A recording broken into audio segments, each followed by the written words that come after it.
Hello students, welcome to our info education channel. আগের দিনে ভিডিওতে আমরা আলোচনা করেছিলাম শব্দ পদ, এই শব্দ ও পদ এই চ্যাপ্টার থেকে বিশেষ্য ও সর্বনাম সম্পর্কে। আজ আমরা আলোচনা করব বিশেষণ পদ সম্পর্কে। বিশেষণ পদ বলতে গেলে প্রথমে আমাদেরকে জানতে হবে বিশেষণ কাকে বলে।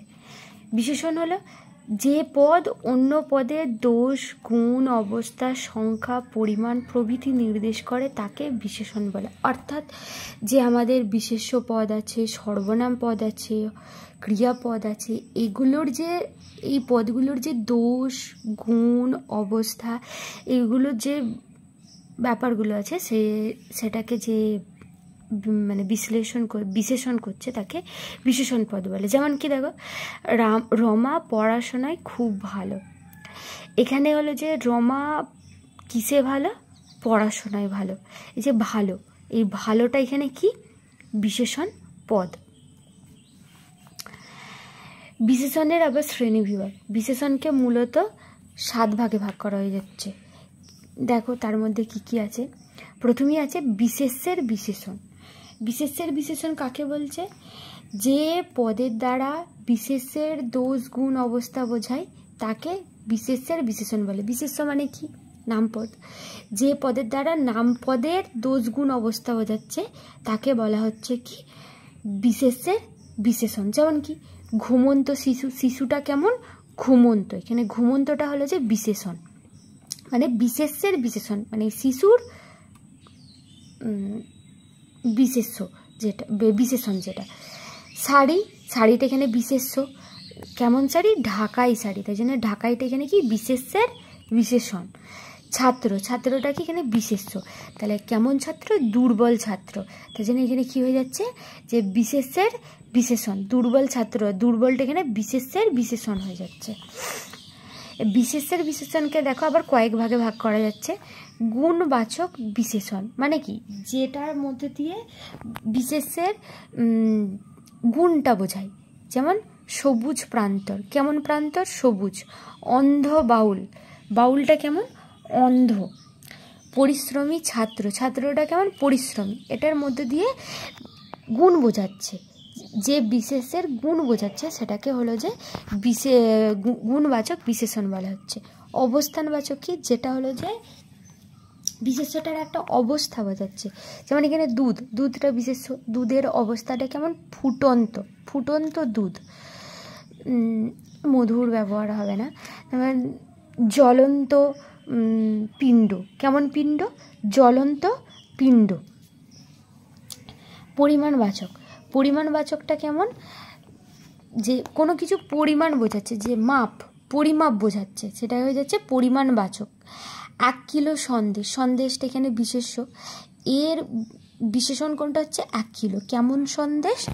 1 কিলো সন্দেশ। 2 পণ খড়, সেরকম। উপাদানবাচক, যে কোনো কিছু উপাদান বোঝাচ্ছে, যে হিরে বোঝাচ্ছে। আংটিটা কেমন? আংটিটা এখানে বিশেষ্য। এটা কেমন আংটি? হীরের আংটি। এটা হয়ে যাচ্ছে কি? উপাদানবাচক বিশেষণ। সুতির কাপড়, সুতিটা এখানে হয়ে যাচ্ছে উপাদানবাচক। সংজ্ঞাবাচক, সংজ্ঞা মানে কি? নামবাচক যেটা হচ্ছে। মোগলাই খানা, খানাটা কেমন? মোগলাই খানা। কাশ্মীরি লঙ্কা, লঙ্কাটা কেমন? কাশ্মীরি। এরপর কি আছে? 2 নম্বর পয়েন্ট দেখো, বিশেষণের বিশেষণ মানে বিশেষণ একটা তো বিশেষণ, তার আবার বিশেষণ। যেমন যে বিশেষণ পদ বিশেষণ বা ক্রিয়া বিশেষণের গুণ, অবস্থা, ভাব প্রভৃতি নির্দেশ করে তাকে বিশেষণের বিশেষণ মানে যে পদ বিশেষণের পদকে বিশেষণেরই আবার দোষ, গুণ, অবস্থা বিচার করছে, সেটাকে বলা হচ্ছে কি? যে বিশেষণের বিশেষণ। যেমন কি কনকনে শীত, শীত হলো যে একটা বিশেষণ। কেমন শীত? কনকনে শীত। তবে টুকটুকে পাকা টমেটো, টমেটোটা কেমন? পাকা। এই যে পাকাটা হলো যে একটা, টমেটোটা বিশেষ্য, কিন্তু কেমন টমেটো? পাকা টমেটো। পাকাটা হলো যে একটা বিশেষণ। কেমন পাকা? আবার টুকটুকে পাকা। টুকটুক এটা এখানে হলো যে বিশেষণের বিশেষণ। আর সেমভাবে সামান্য কটা পয়সা, এখানে সামান্যটা। সর্বনামের বিশেষণ কি? যে বিশেষণ পদ সর্বনাম পদকে বিশেষিত করছে তাকে বলা হচ্ছে কি? সর্বনামের বিশেষণ। যেমন কি, যে জন আছে মনের মাঝে, এখানে জনটা হলো যে সর্বনাম, এর বিশেষণটা কি হচ্ছে? যে, যে জন আছে, যেটা হলো যে এখানে বিশেষিত করছে সর্বনাম পদকে।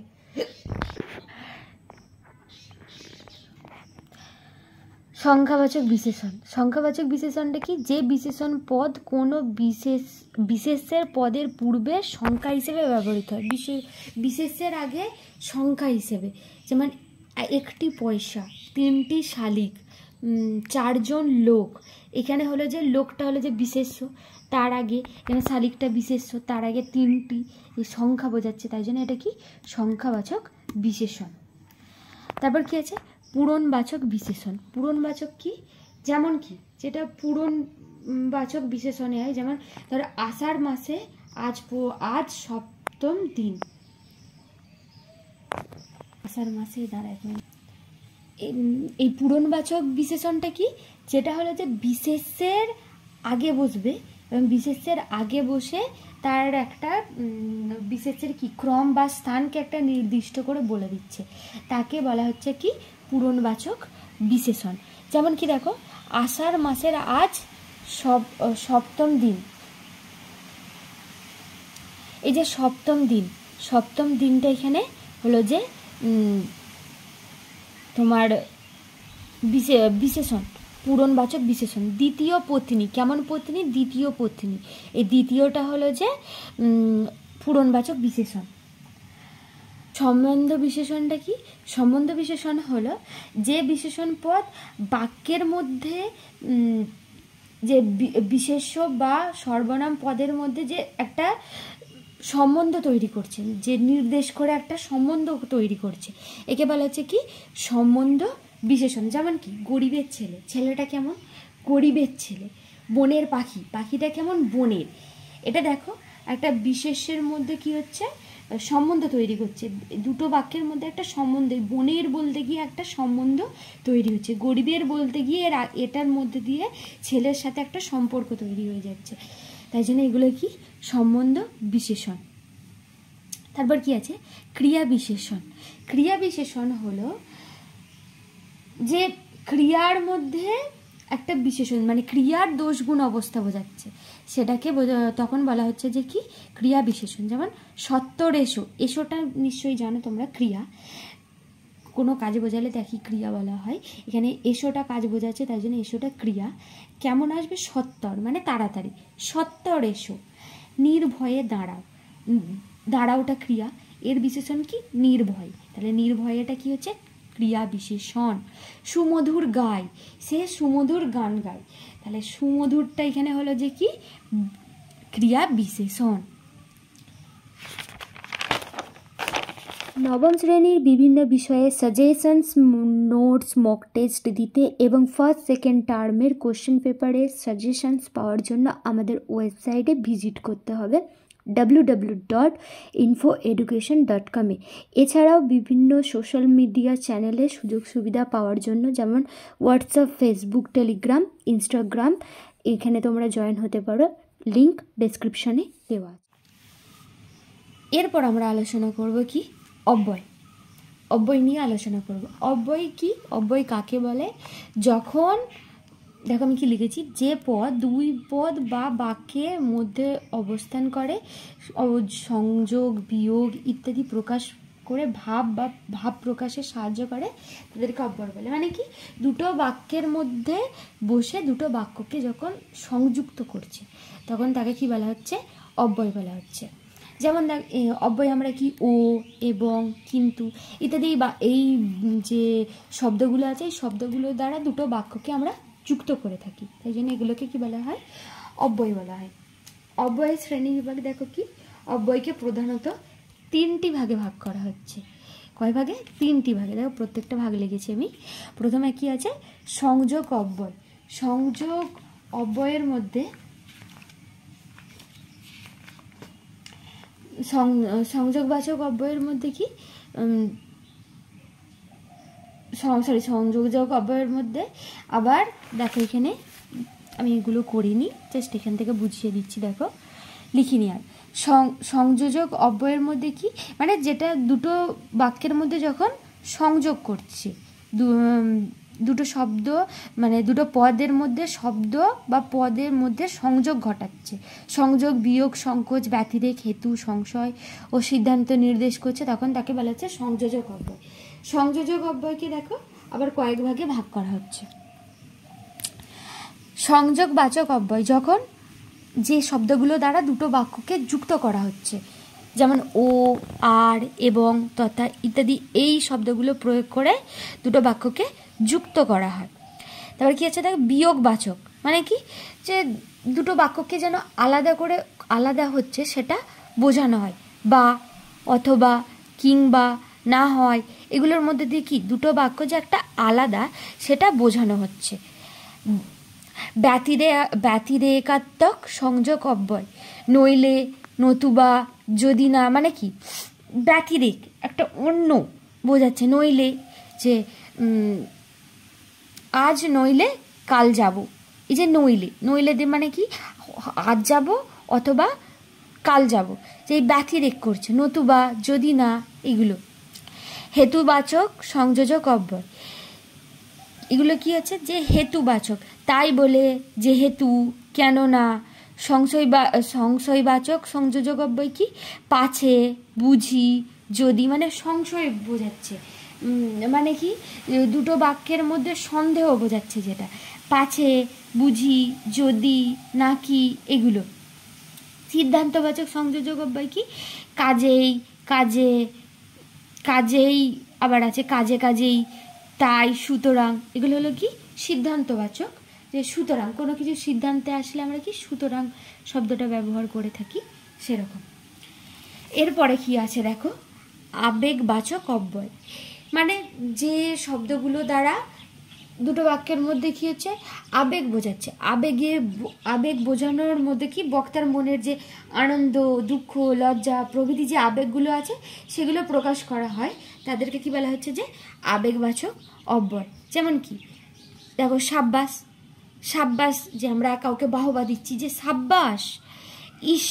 ইস মানে কি আমরা যখন কোনো বিরক্তি আসে, ইস ওই কাজটা করলি, যে আবার বিরক্তি যদি আসে তখন মাগো মানে কি যখন আমরা ভয় কিছু পাচ্ছি, যে মাগো না আমি যাব না বাবা, এরকম।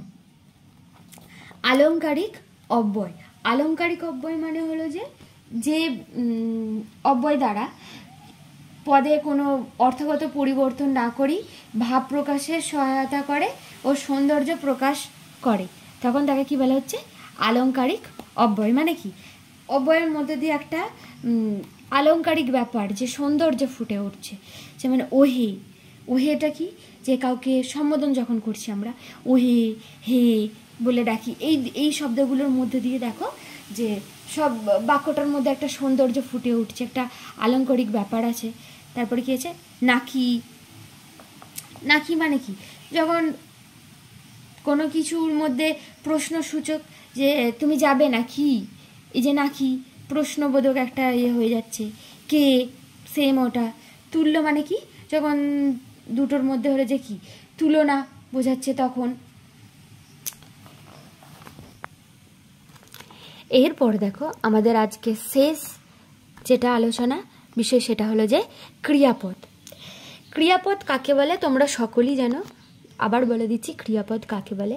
ক্রিয়াপদ হলো যখন যে পদের সাহায্যে কি কোনো কিছু কাজ করা বোঝায়, তখন তাকে আমরা কি বলা হচ্ছে ক্রিয়াপদ বলছি। যেমন কি খাওয়া, পড়া, শোয়া, যা কিছু কাজ করা বোঝায় তখন তাকে আমরা ক্রিয়াপদ বলি। যেমন এখানে কি আছে পড়ি, রেখেছি, পড়ান, এগুলো সব হলো যে ক্রিয়াপদ। ক্রিয়াপদের শ্রেণীবিভাগ, ক্রিয়াপদকে এখানে দুই ভাগে ভাগ করা হচ্ছে, সমাপিকা ক্রিয়া আর একটা হলো যে অসমাপিকা ক্রিয়া। সমাপিকা ক্রিয়া কাকে বলছে, যে ক্রিয়াপদ বাক্যের অর্থ সম্পূর্ণ করে, মানে কি যে ক্রিয়াপদের সাহায্যে বাক্যের অর্থটা সম্পূর্ণ হচ্ছে তাকে আমরা বলছি যে সমাপিকা ক্রিয়া।